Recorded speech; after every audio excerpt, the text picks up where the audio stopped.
Thanks, Yvette. Could you?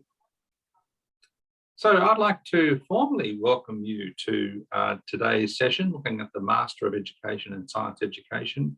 My name's David Anderson, and I'm joined by my colleague here, Professor Marina Milner-Bolitin. Say hi, Marina.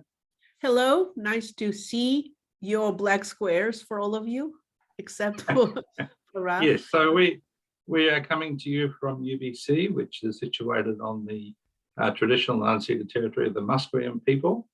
And we welcome you from wherever you're coming in from. So I just had a little chat at the beginning there, and I see we have folks from Nunavut and from Alberta, and I know from many other far-flung places across the nation here today. So thank you very much for joining us. So Marina and I and my colleague Yvette Kharoubeh, who is the Senior Program Assistant on this program, are going to take you through some of the nature of this 2-year and 1-term program, and to let you know about the characteristics of it, the focus of it, the kinds of courses, the experiences that you're going to have.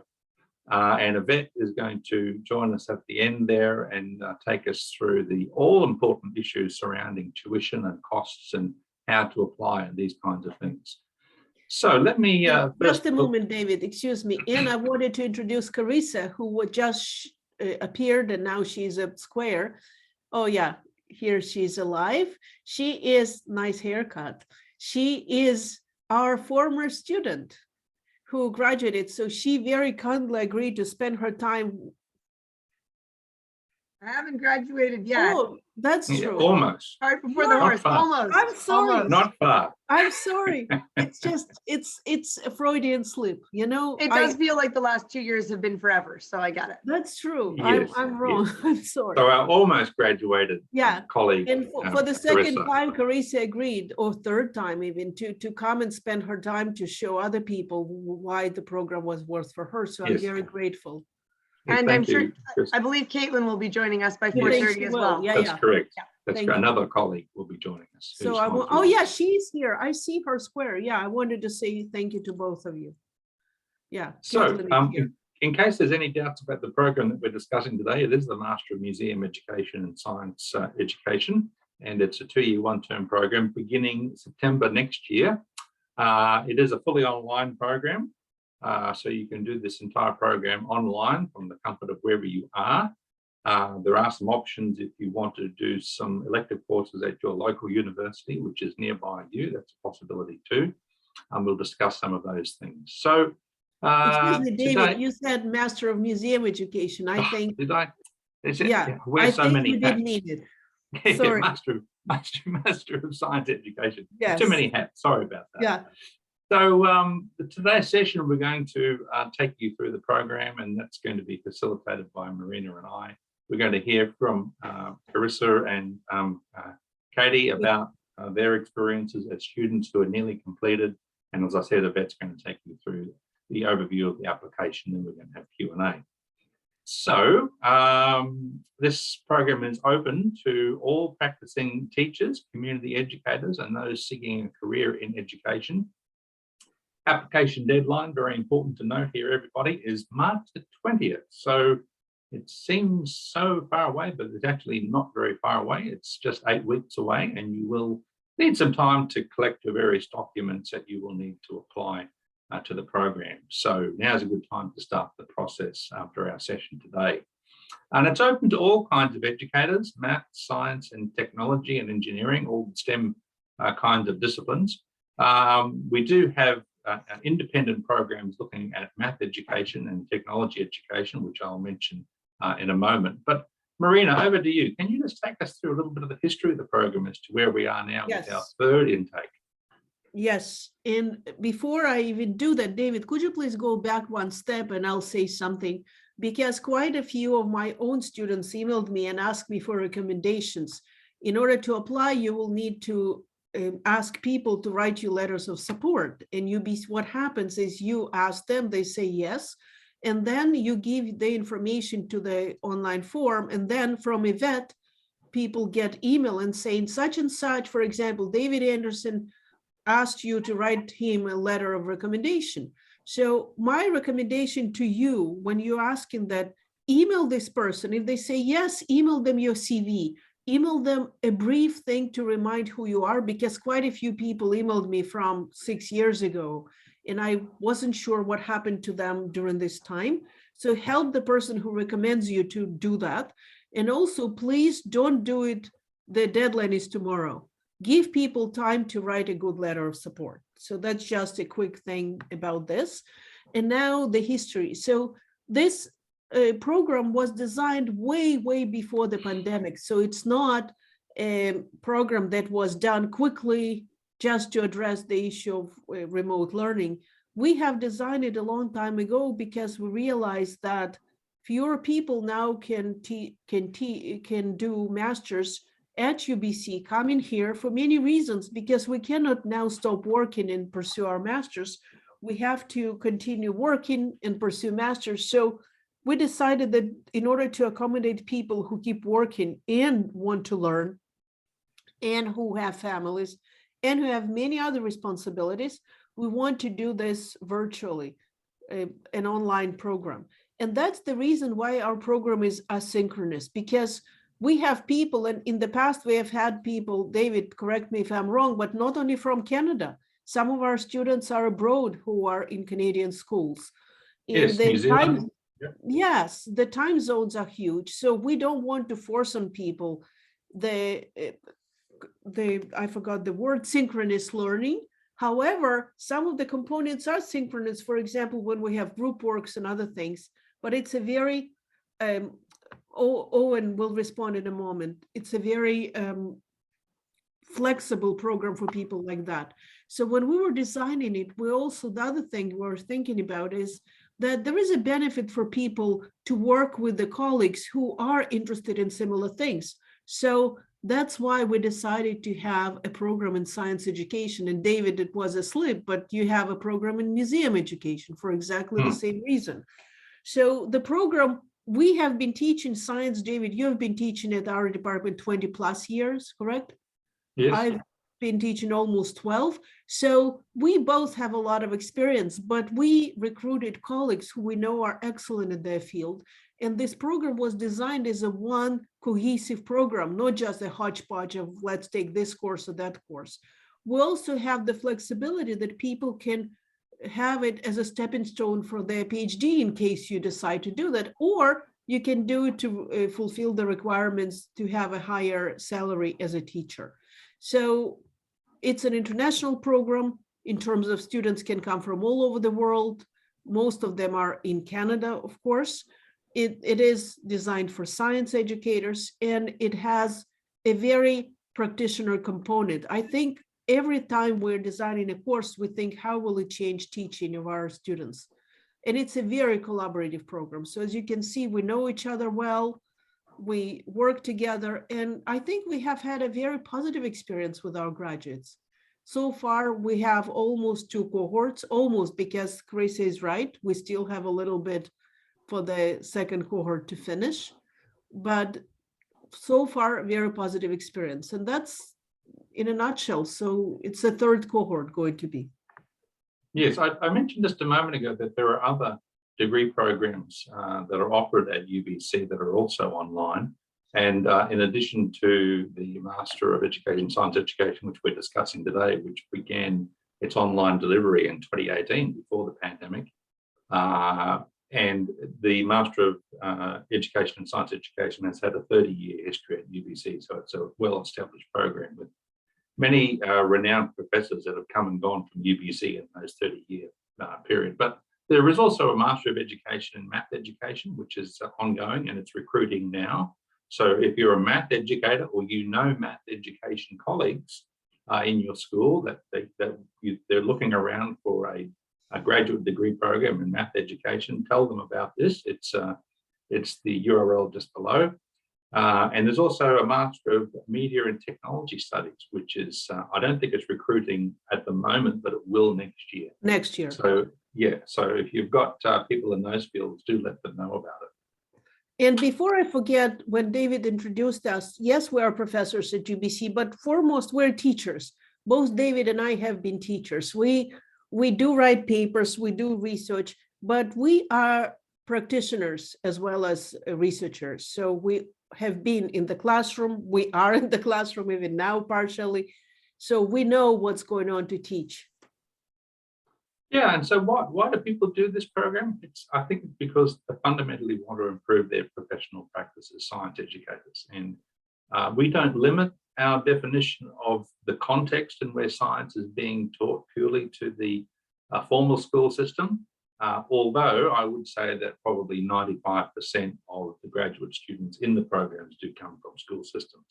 So elementary, secondary, and middle level school systems. But we're open to people in industry and teaching and research institutions, government, private sector, museums even, and other kinds of settings who really do want to make a difference in their practice of science education.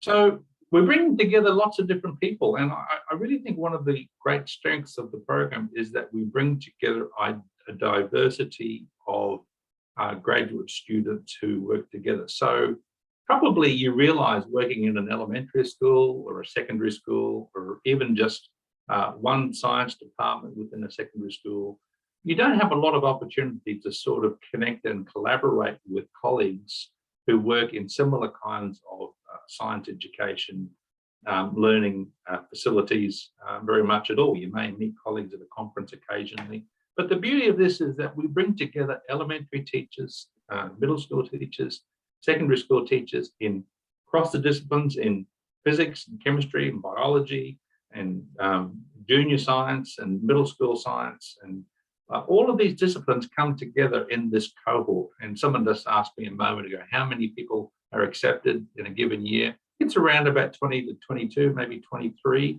depending on the year.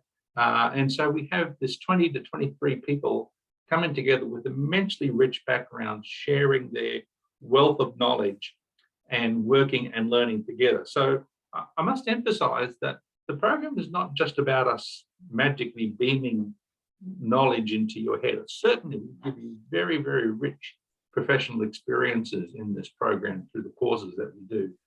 But the richness also comes from your colleagues. And as you work together, as you share together, as you work on the joint assignment tasks together, you'll learn an incredible amount from those colleagues of yours who are with you throughout this program.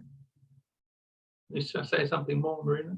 No, and Carissa, if you feel you would like to add something, or Caitlin, feel free anytime if we have forgotten something.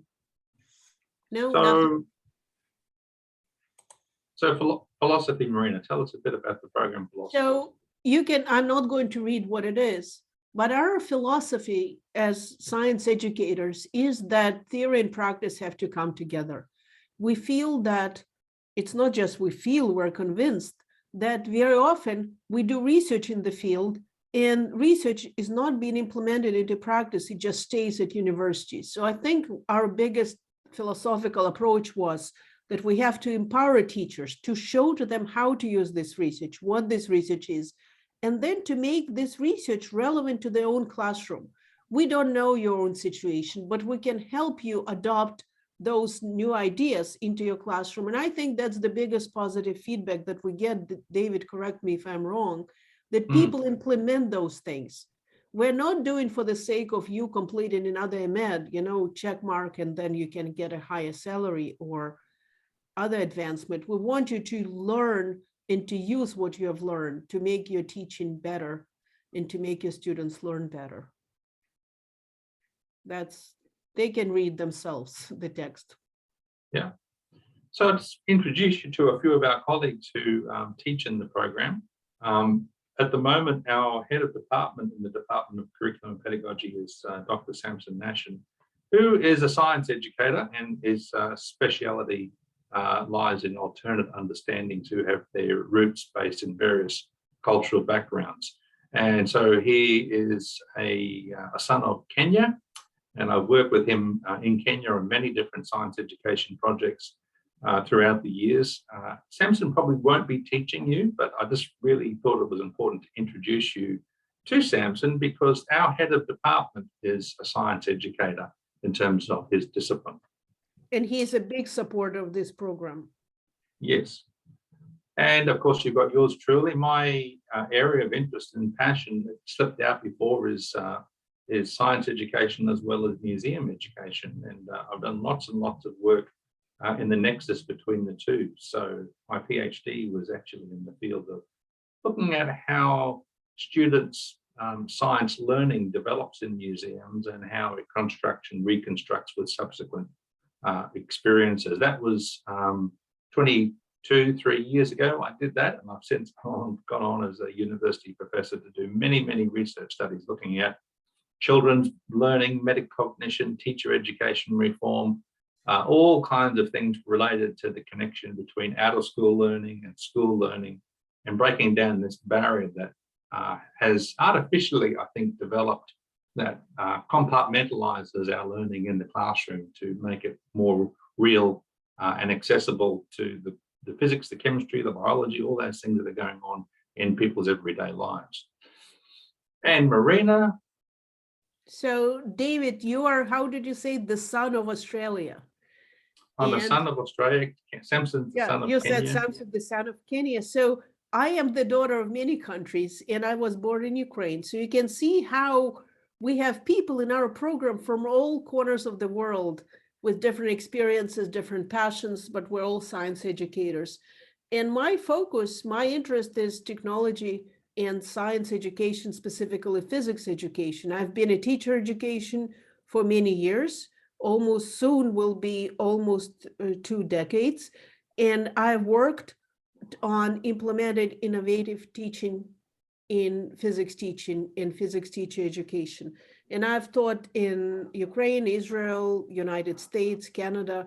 So I think we come with so many interesting experiences that we want to share with you. I'm also a professor in our department. And I'm a math teacher, but that's a secret. And Cynthia is one of our very close colleagues who works with us. She leads the Master of Education Mathematics education program I mentioned a moment ago. And Cynthia is very passionate about teachers and communities and looking at ways in which we can make mathematics more responsive to all learners, emphasizing issues around culture and place and community-based education. So Cynthia works with us. You may have the opportunity to do some electives if you wish in math education, in the math education program. That's an opportunity that you may be able to afford yourself on. Sandra, do you want to introduce Sandra? Marina? Absolutely. Sandra is now the deputy head in our department, another science educator. Sandra's focus is environmental education, and she has a lot of experience in elementary science teaching. So as you can see, we have colleagues from different walks of science education life. Sandra loves hands-on teaching. She participates actively also in different community science education events, and she has been a teacher education for probably 2 decades now. David, you would know better. Yeah. Yes. And then our colleague, Lisa McIntosh. Lisa wears several hats. She is the Director of Education at the H.R. Macmillan Space Centre here in Vancouver. She also teaches in the Master of Museum Education program. And then because she has a science education background, she was a long-time employee of Vancouver Aquarium and understands the world of informal science education. She teaches one of our courses that comes up in the second year of the program, that's learning science in informal contexts, along with her doggy there, which I can't remember doggy's name, but it's a nice doggy.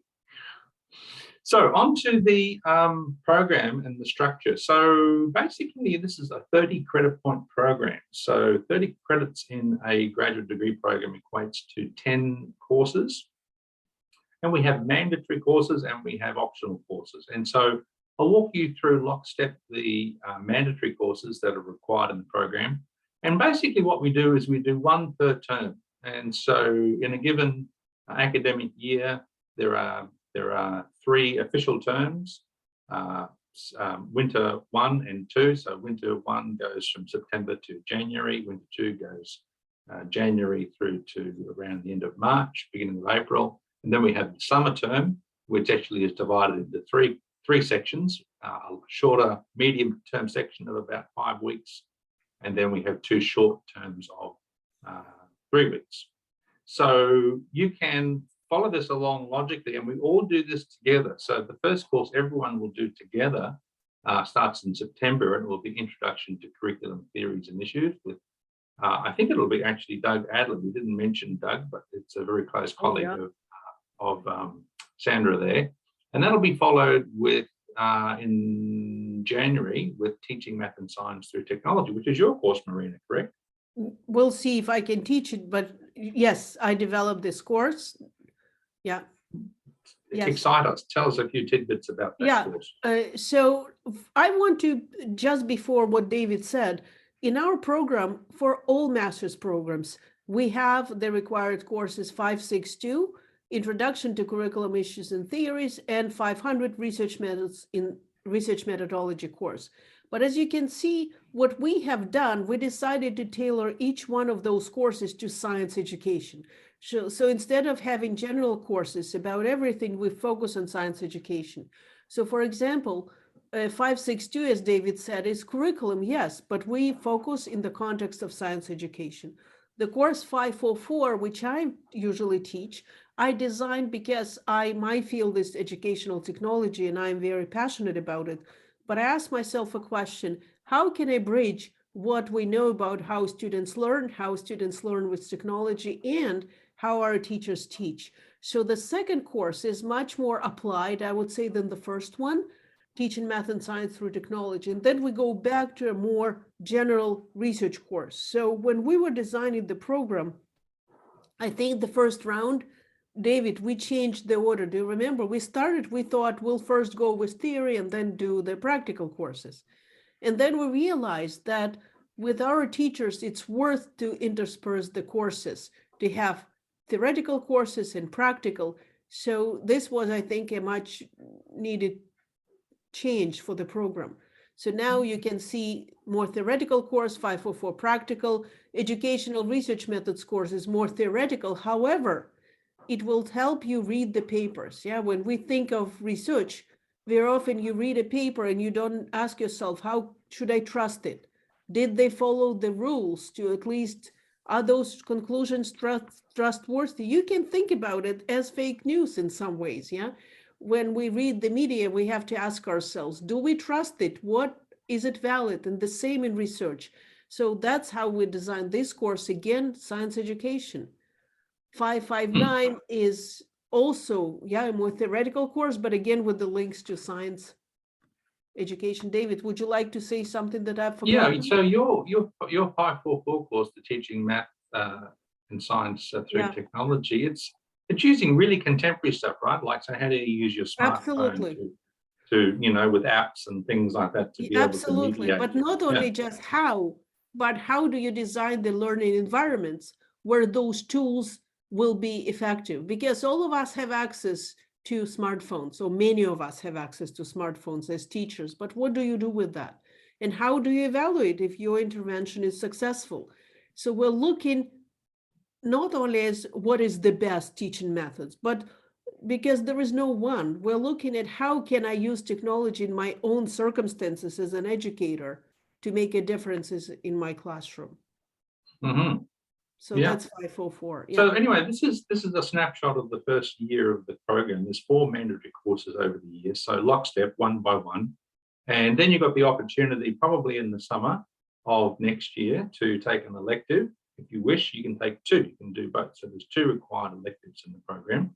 So you can do that in the summertime. You can choose a UBC-based elective. We have many. You can pick one from the many online courses that we have available in our department, or in the math program or the technology program. There's lots of electives, or you can even do one through other universities through our reciprocal agreement. Basically, we're looking for you to identify and approve and get us to approve the elective that you want to take. And we always give you a big sample of the many electives that past students have taken. So you're not just floundering and thinking, oh, what could I take? We give you a big menu of past electives that are options for you to be able to consider. So in the just a quick moment, David, and that's really important. When you take a master's degree at UBC, the number of courses that you take, you're not paying per course. So a lot of my students actually took an extra course because they wanted something. They were passionate about a course that is taught at McGill, and they could take it. So thanks to those agreements that you just mentioned, you can take whatever course you feel might benefit you, as long as we can sign that it is relevant, of course, to the program. Mm. Actually, and out of interest, this as an aside, you have to take electives at least at the 400 or 500 level, so graduate level courses. You can take up to 6 credits at the 300 and 400 level, legitimately within your program. But we had an interesting case of a science educator just recently who was in our program, who was working and teaching in Japan, and they actually wanted to do a Japanese course as part of their program at the 100 level. So it wouldn't count towards their degree, but they wanted to do it because they're living in Japan. They wanted to learn the language better. And so we actually approved that as a course that they could audit. So it doesn't cost them any money, and it's an opportunity which fits in with their professional development as educators in Japan. So there's lots of interesting flexibility that can be taken with the kinds of courses you can do while you're a student at UBC. So year 2 of the program, so this would be 1 year from September, this coming September, so September 2023. Here's the remaining mandatory courses: learning science in informal settings, theory and research and environmental education, issues in teaching and learning of the sciences. And then your first elective or your second elective you can take in the summer months. There's a path here for you to be able to do a graduating paper also. So if you wanted to do a capstone project, which could be something that you come up with, a little bit like a mini thesis, something that you're passionate about, you can actually do this and take 590. And it's, it could be something like a little research study that you wanted to do in your classroom. It could be some curriculum that you're longing to develop. And all of it utilizes the tremendous wealth of knowledge that you've gained thus far in the program, and sort of brings it to a culminating crescendo at the end of what you've been doing in the master's program. So that's an option available to you. If you didn't want to do that, you could actually do a third elective of your choosing to substitute for 590. So it used to be the case up until quite recently that this was a mandatory requirement, but it's no longer a mandatory requirement. It used to be a requirement of the BC College of Teachers that you had to do this, but they took that requirement away. So nowadays it's an option. And we find that around about a third, a little bit less maybe, about a third, half to a third of the graduate students choose this option, whilst other people choose to go ahead and do a third. But David, you have to clarify that it's BC. If you're from another province, we do not know. We have to check what your province requires, yeah? Because in BC it changed, but we cannot say that every province in Canada is the same. That's true. Unless you're talking about your career progress category 6 salary increase there, Marina. So it used to be a requirement in BC that you had to do this for your category 6 upgrade for your salary, but they took that away. And because we're not in BC, we're not up to date with every single province's requirement. Yeah, we know regardless, it's an option to you. And if you choose not to do it, that's fine. Yeah, we can help you check, but we know Saskatchewan does not require it, Ontario doesn't, and Alberta, I think, doesn't. We don't know all the provinces. Yeah. Okay. So what's unique about our program, Marina? So many things are unique about it. We really got launched, as I said, before the pandemic, and so we were very much unique in terms of online programs. But of course, other online programs are coming on board at the moment. But we still think that we've got quite a lot of uniqueness in our program, given that, we've been at this issue of working with teachers to help them get their master's degree for more than 30 years as a department. And so we've got a long history in this. And I think probably as a department also, we've been sort of at the leading edge of online teaching for 15 years, I would say, long before the pandemic and in the early iterations of online programming. and curriculum delivery. We were sort of leading the university world in many respects. And so, you know, we've learned a lot, we know a lot about online teaching and online program delivery. And we weren't, as Marina said a moment ago, just responding to a crisis to get our programs online. We put this together very, very thoughtfully in the years probably 15, 16, and 17 as we were trying to. It took us a long time to get it approved. It was a long time to get it approved and up and running, and we did it very, very thoughtfully. And we continue to do it thoughtfully in the sense that because we've had multiple iterations of the program, this will be the third, we've learned more and more and responded to student feedback in order to hone and sharpen the program as you would expect a high quality tier 1 university to do. So I think some of the other attributes that make us really unique is the fact that we do involve the community, and we encourage you to engage your community in your science education practices as you're doing your master's program, and build up opportunities for networking with your colleagues that are online with you. And there's testimony, I'm sure Carissa and Katie could talk about the connection that they've made with their colleagues over the last 2 years of the program. It's really quite profound, and really wonderful things have started to happen in many different groups across the cohort, and indeed in specific geographical areas where teachers have been partnering up. Do you want to say something more, Marina? Yeah, and could you please go back one slide for somebody? And while you do that, one slide, thank you. I'll just say 3 things that for me are special about our program. First of all, we purposefully do not have a huge cohort. Yes, you can think, oh, it's online, you can just make money and make thousands of students. Oh, back one more slide, David, please.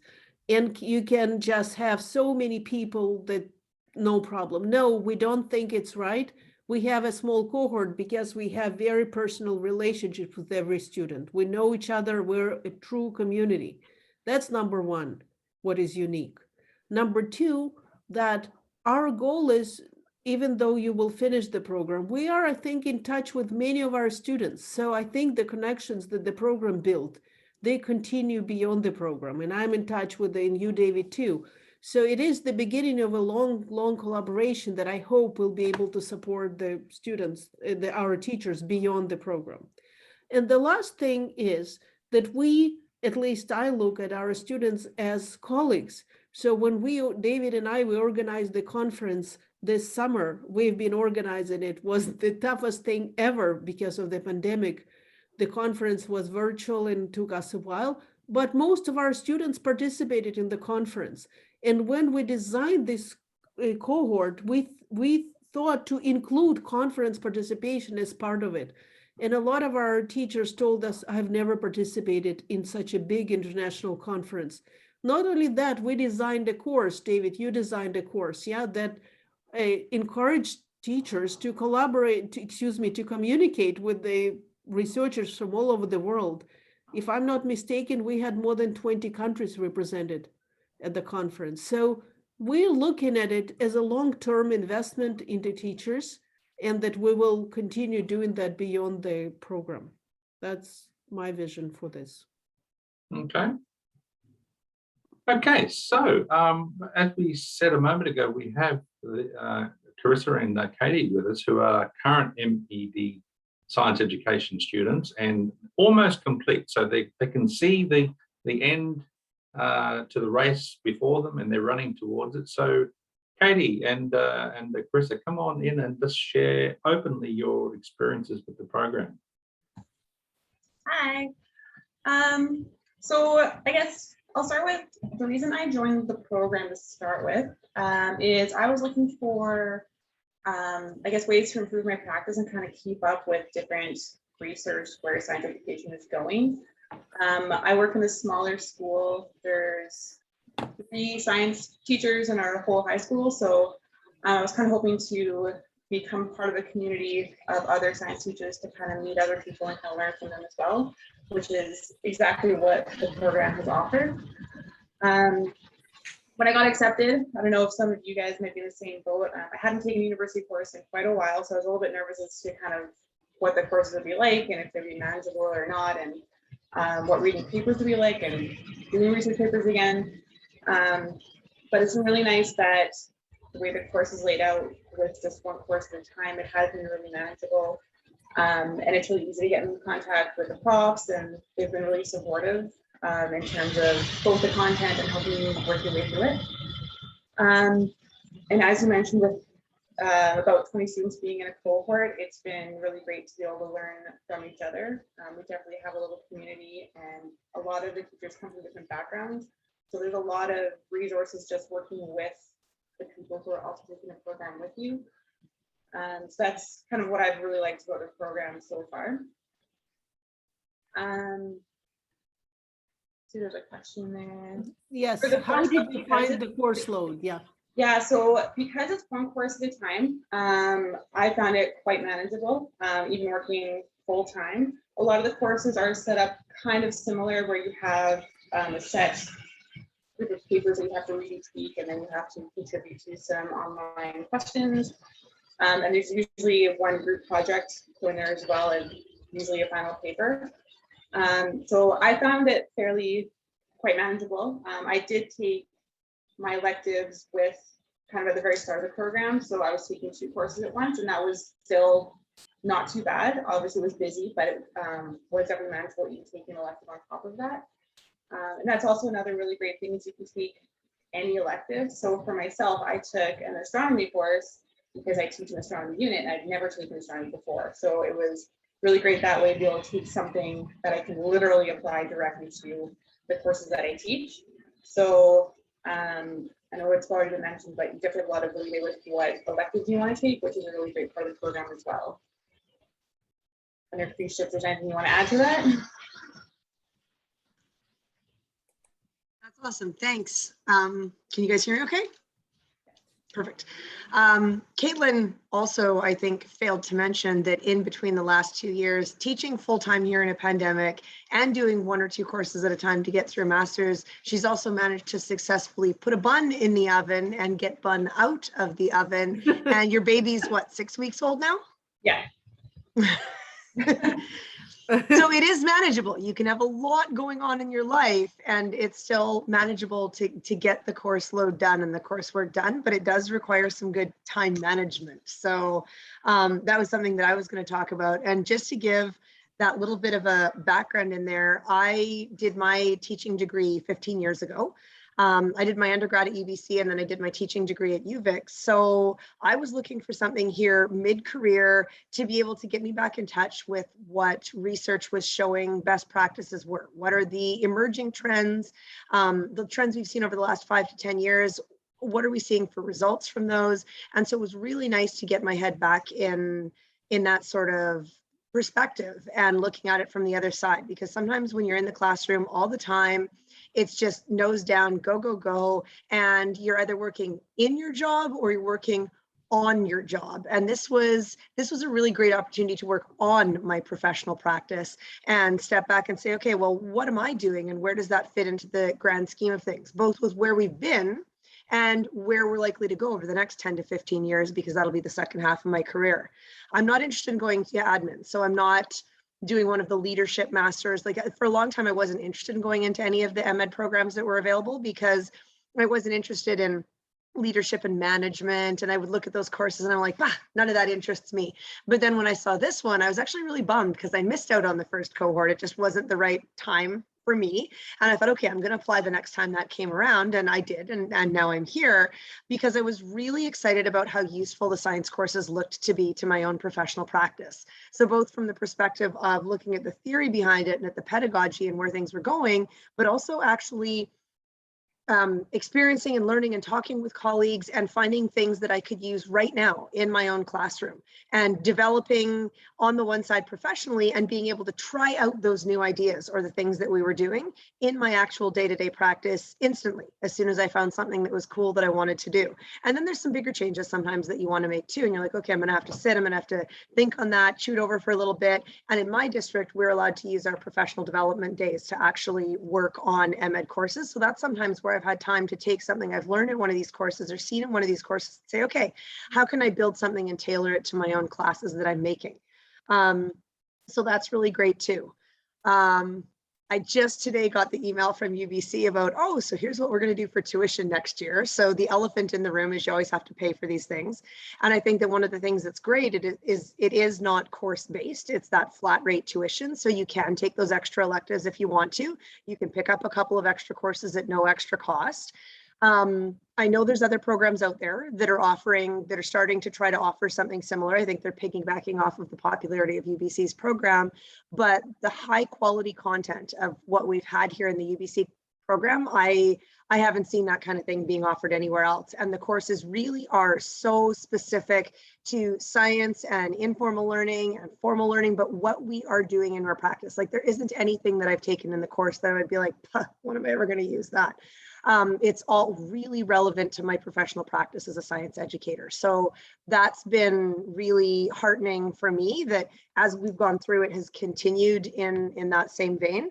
And the fact that it is all online and was designed to be online, that's a draw too. I haven't seen any other program like this that is available that is exclusively online. UVic has started offering one, but you have to rush out of work to be able to get there by 4 o'clock to sit through 3 hours of a class 1 or 2 times a week. And I just thought, no, the great thing about this being online is I can fit it in and manage it around teaching full time in the middle of a pandemic with my own kids who were in elementary and middle school. Okay, so I've got a chunk of time here on a Thursday night when I can work on it. Great. Now I've got a chunk of time on a Saturday morning when I can work on it. Great. So it was so flexible that I could fit it into my own schedule. I could do it myself at home, but I was always connected to the community. So connected, like all of the profs have been great. You can email them. They're super responsive.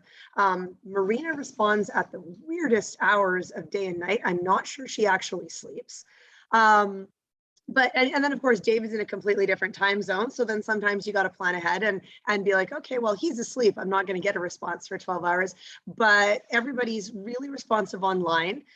We have built our own side community as well, as Caitlin mentioned, and that's been a really neat piece of it too, just having that opportunity, because David mentioned that there's elementary school teachers, middle school teachers, secondary teachers, and I don't get to see all of that. Even if I go to a professional development workshop in my own district, it's very rare that I'm going to get to sit down and have any kind of long-term working with an elementary school teacher, for example, or middle school teachers, and see what they're doing or what their take is on science.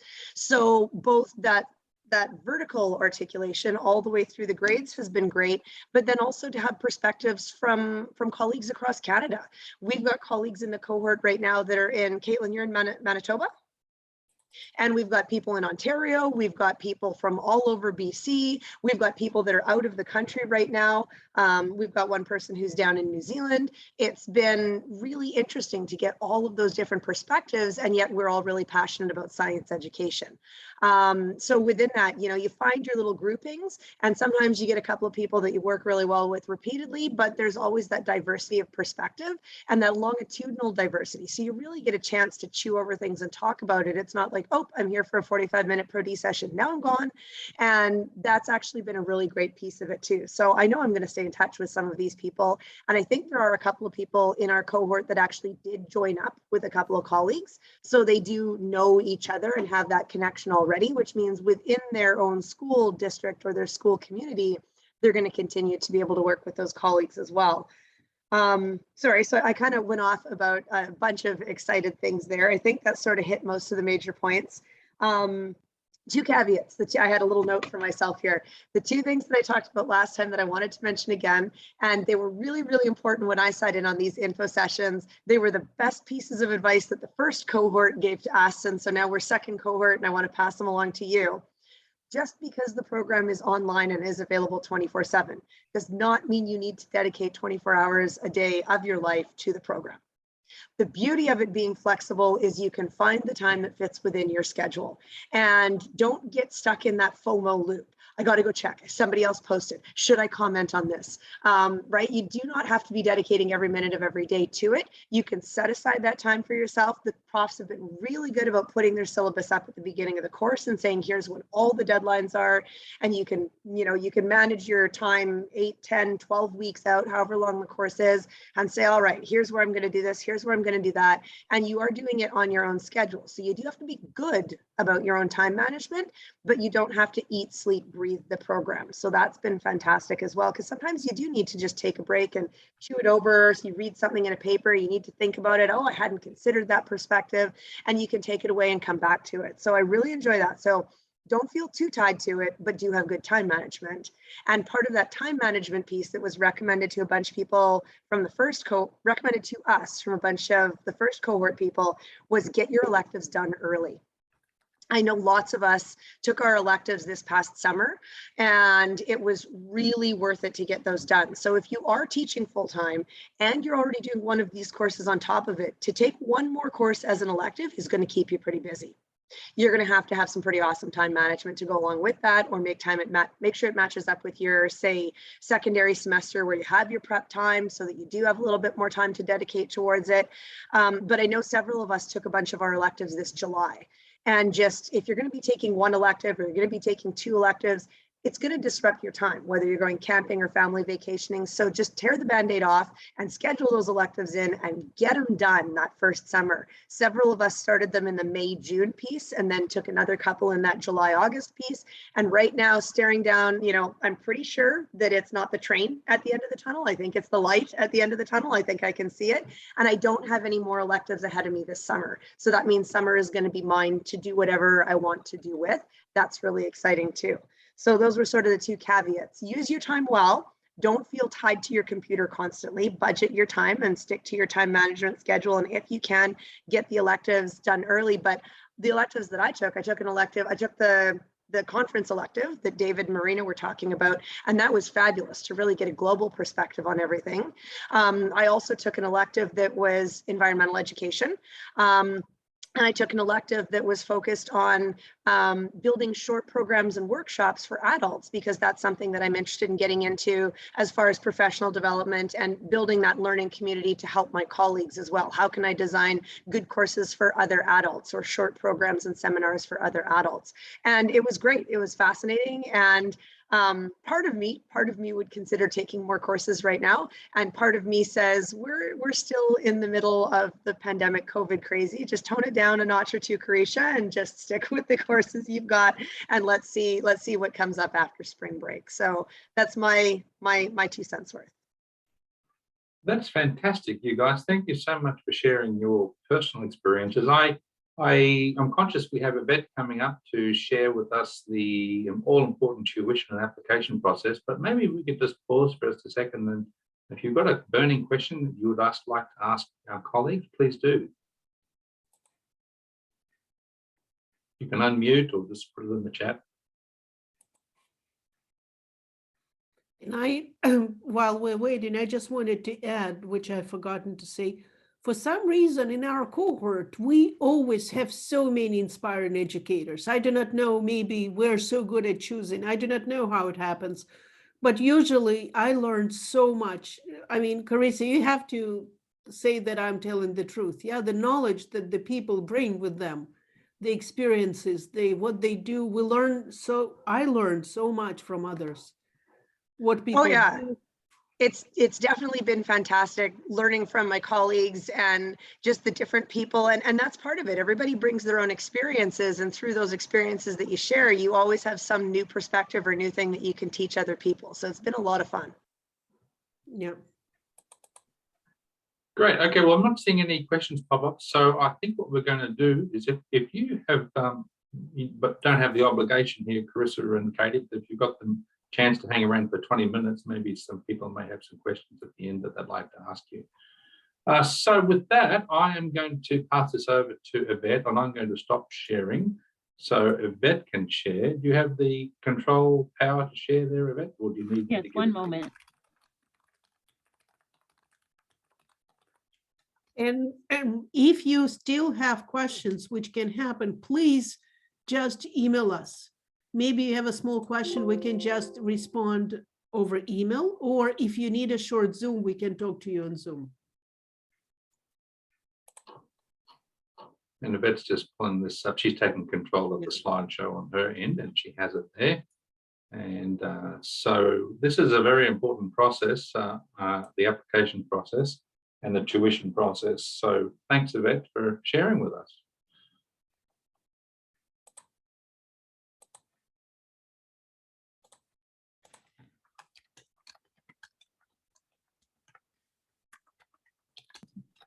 Hi, everyone, and welcome to the Science MEd in Science Education session. I'm going to be covering the admission requirements, application overview, tuition and student fees, and do some Q&A at the end. So what we're looking for is a 4-year undergraduate degree in education and/or science or equivalent. The GPA we're looking for is a B+, which is 76% at UBC in all senior level courses, which is 300 level and above. Or if you are in the B range, like a B at a B or a B-, 68 to 75% at UBC with a 4-year undergraduate degree plus a B.Ed, you would qualify or meet the GPA requirement. But for anyone who doesn't meet the requirement, the admissions committee can write a what is called a special case rationale for people who have a lower GPA if they feel you are a good candidate for the program. We ask that you order 2 official transcripts from all post-secondary institutions that you have attended, with the exception of UBC, because I have access to UBC records.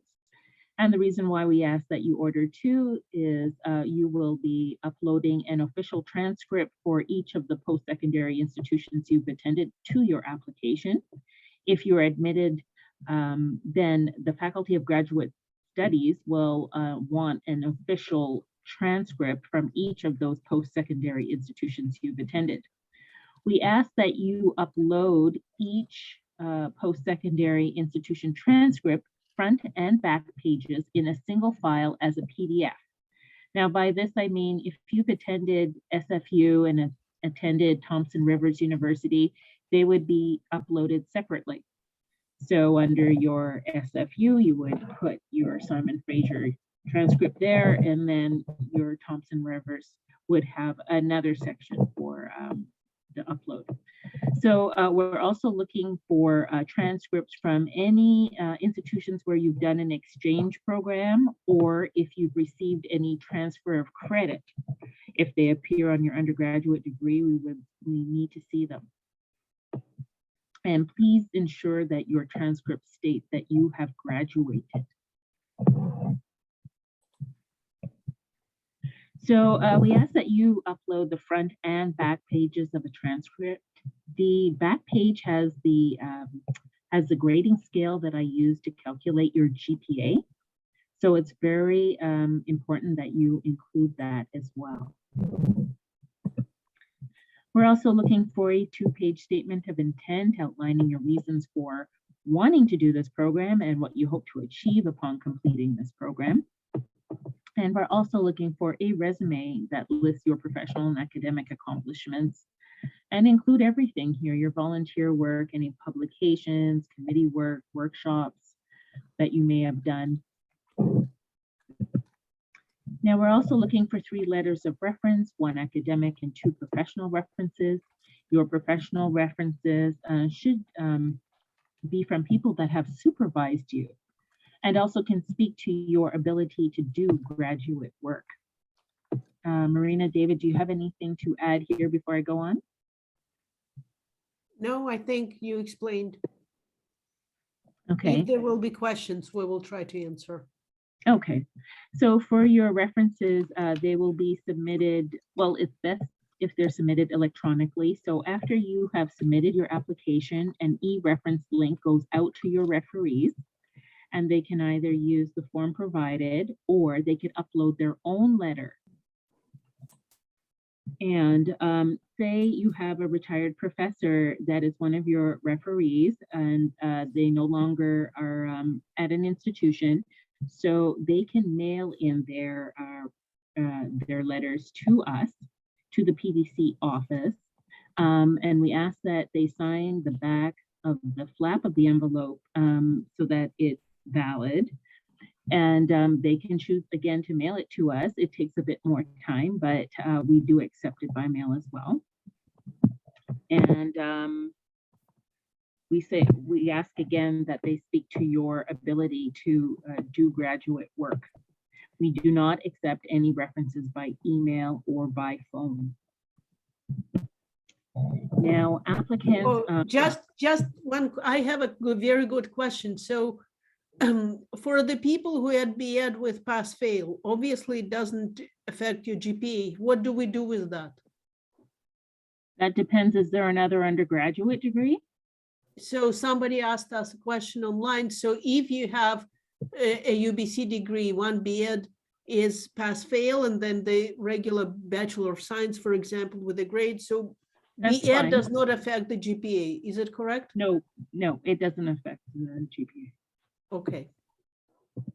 If it was the BEd alone that was pass fail and that was all that the person had, then that would be admissions committee to decide on admissions. Got it. Thank you. So for the English language assessment, applicants from a university outside of Canada in which English is not the primary language of instruction must provide results of an English language proficiency exam. As part of their application, the tests have to be taken within the last 24 months at the time of submission of your application. If this applies to you, please contact me. Now, the acknowledgement of part-time status form. You're going to see this form on your application. Do not fill it out until you have submitted your application. In that way, you will see your, you will be assigned a student ID number.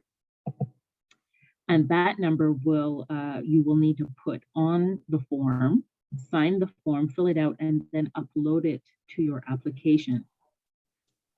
For those of you who already have a UBC ID, please use that ID. Even if you graduated from UBC 10 years ago, please still use that ID because that will populate your record, will populate your application automatically. So that's why you don't need to provide a transcript.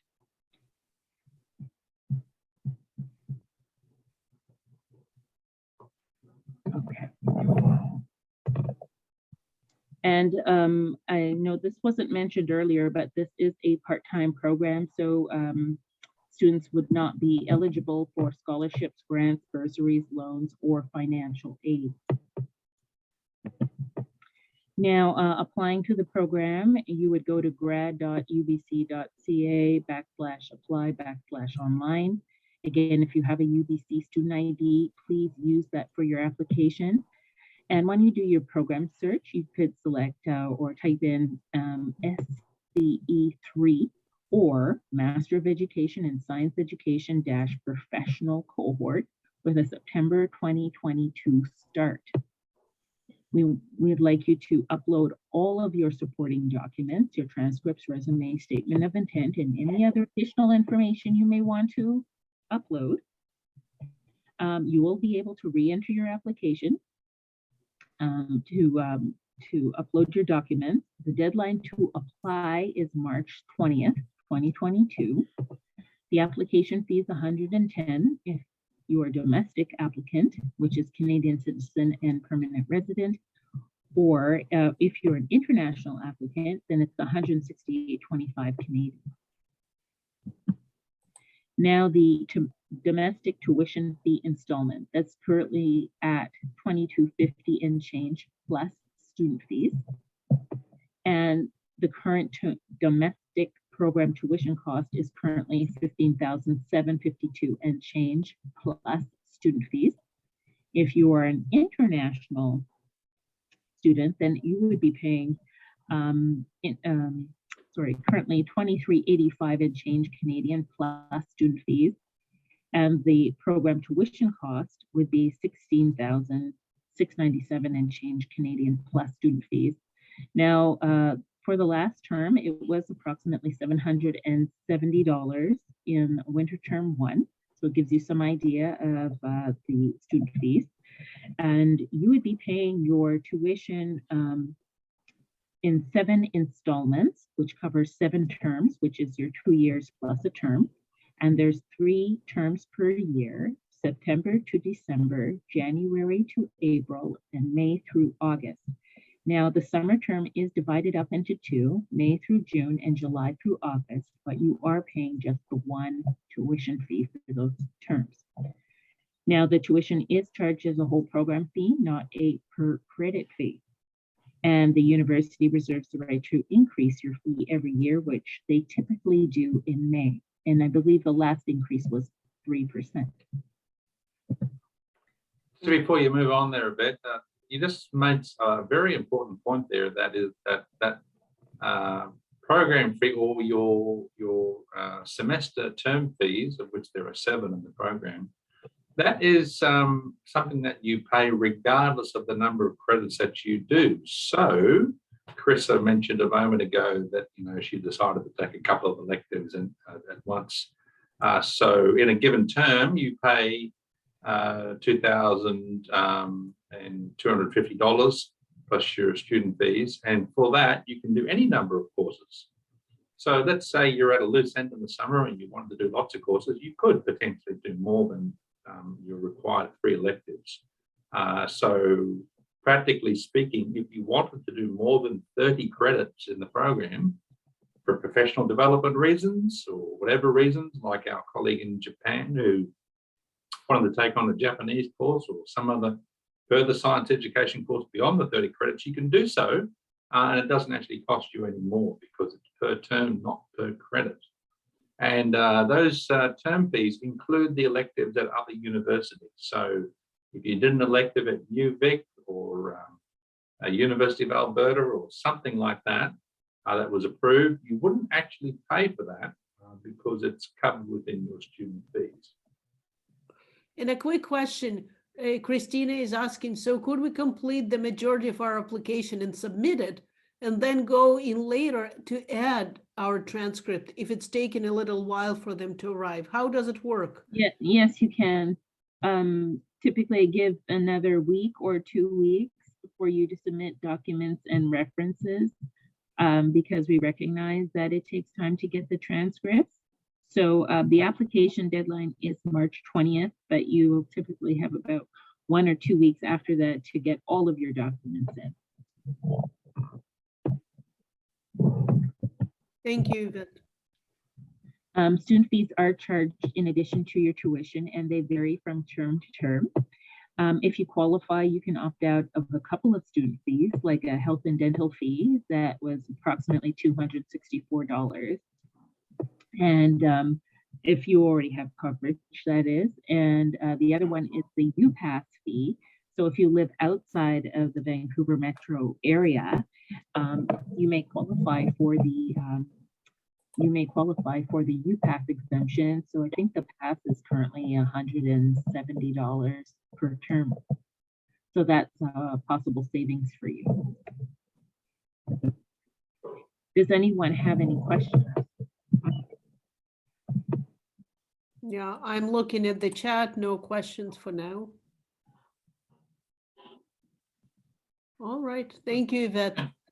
Thank you, Yvette. And any questions on any topic to our current students, Carissa and Katie, or to Marina or I, or to Yvette? Any questions? And we will post it also, if you've forgotten something, you can always watch this part of the I wanted to say of the show. One thing I'd like to emphasize is that you can begin your application process today. That is, you can open up an application and you don't actually have to press the submit button and pay until you're ready, as long as it's before March the 20th, of course. And I would really encourage you to do that because, and maybe Carissa and Caitlin can remember the time when you're applying. It does actually take a little bit of time to put everything together, right, Carissa? I mean, it takes a bit of time to craft the statement of intent, It takes a bit of time to get referees letters. And so opening your application today, it certainly doesn't hurt. It's only a benefit because it lets you see the kinds of documents you've got to collect in the field that you've got to complete in preparation for the day before March the 20th, you press submit. I seem to recall that because it was a long time ago now, and pre-COVID, I don't know, the years seem like 10 years. I did have to actually start the application in order to get the link to be able to give my referees to submit their references online. So I did actually already have to have that part of the process underway. That was also just when some of the institutions, like I had to get a transcript from UVic to get it sent along. They were submitting them electronically, but there was a bit of a time lag due to staffing issues with COVID, which could also be an issue here in the next 6 to 8 weeks coming up before that deadline. So starting sooner rather than later is always awesome. When asking referees, it was hard, right? Hard sometimes going up to people that have supervised you or to your vice principal or someone like that and saying, can you do this for me? And something that we teach our grade 12s when they're coming up asking for reference letters, same idea is preface it with, just in case they don't know you very well or they don't feel comfortable or they don't want to, give them that out. Preface it with, I am looking for a reference letter that's due by this date and blah, blah, blah, and here's the info. And I was wondering if you would have time to do that. And that gives them, in case they don't have time, they can say, no, I'm really busy right now. And you're not going to be clicking 2 days before, still looking to see if they've uploaded their reference. But it also kind of gives them an out in case they don't feel like they know you well enough to say, actually, sorry, I don't have time for that right now. And it's a way that you could get out of doing references in the future too, if you're looking for that. Because sometimes people just don't know. Yeah, in CV, help people, because send them the CV and say, I was a student in your class, blah, blah, blah, for example. Here's my CV, that's what I've done. And you can even mention what you think might be useful if you're talking to a principal. Say, I've participated in this, I led that. It's okay because it helps a writing person, yeah, a referee to think what to write because we're all busy. And believe it or not, at work, I'm one of those quiet background people that actually doesn't say anything at work.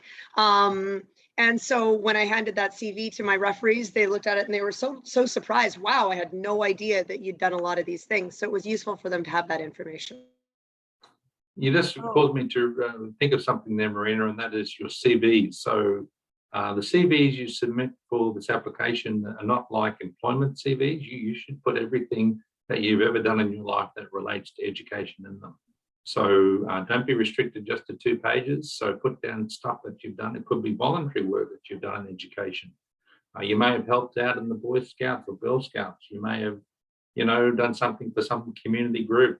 Put that down. Or you have participated in the physics Olympics. Yeah, David. Participated in something. Yeah. You've led something at school. Yeah.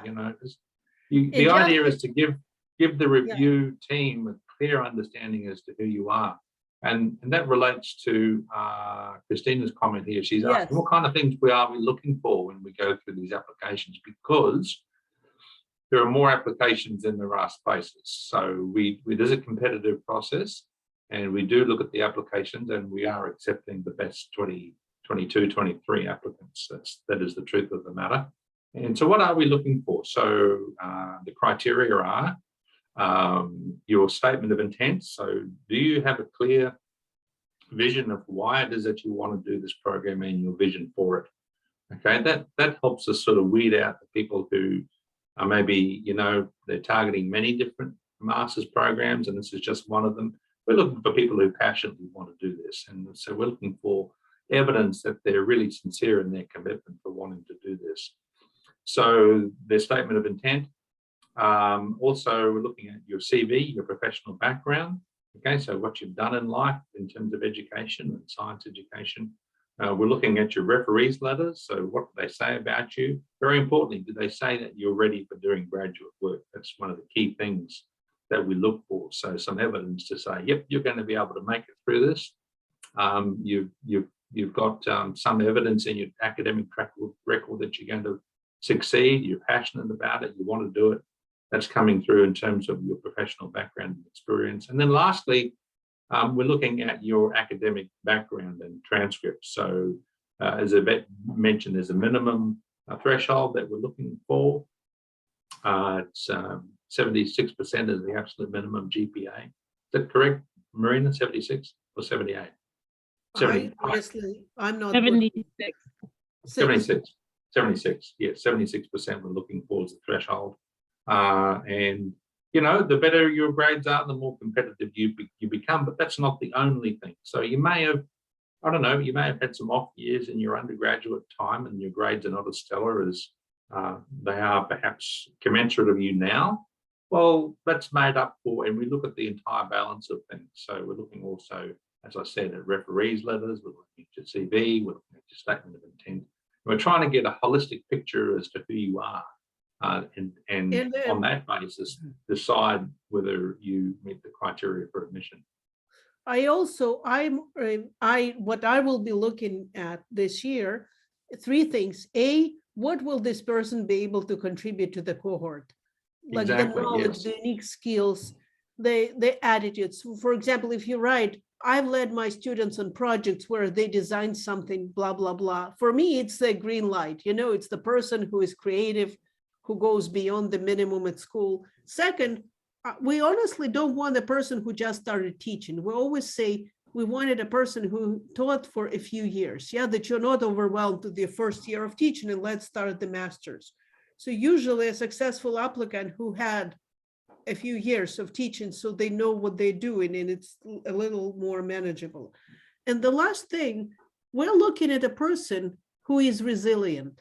What I mean by resiliency, a person who knows, yes, it is responsibility, but they have shown that they have managed different responsibilities in their lives and they succeeded.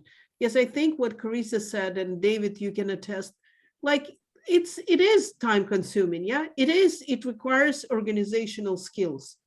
So we are taking the risks too, because for us to take a student who doesn't belong, or it's not good for us.